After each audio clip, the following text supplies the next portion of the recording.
Does it mean that we are growing as an Indian and we have arrived? Or does it just mean that it's some number which is good for books and pride and it actually means nothing? I mean, the GDP comparison, I already said this, means very little to me. But I think the size matters. But first order is very little to do with what we should really take pride in, which is quality of life for our people. And quality of life, is it improving? It has improved in some ways, but I think especially if you look at the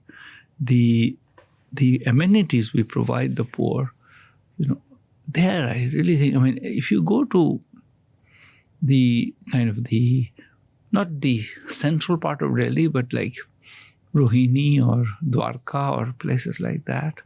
I know Mumbai less, but it is such completely desolate places. I mean, the urbanization is so low quality.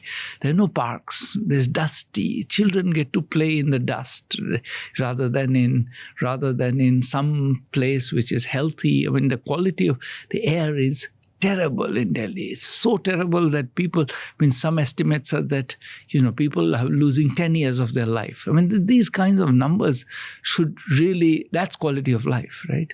It's just how long do you live? If you're sick from the age of 55 because your lungs get weak, then that's low quality of life. And I think a lot of people, except those who can afford to get out of Delhi and go to their house in Goa in the winter, or those who can have, air purifiers in every room and good ones.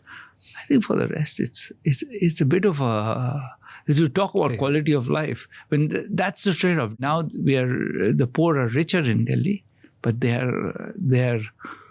air they breathe is terrible. Yeah. So you said poor are richer in Delhi.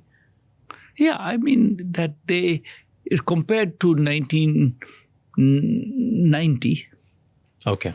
The poor in Delhi are much better paid. Even inflation adjusted, but does that mean that their quality of life is higher?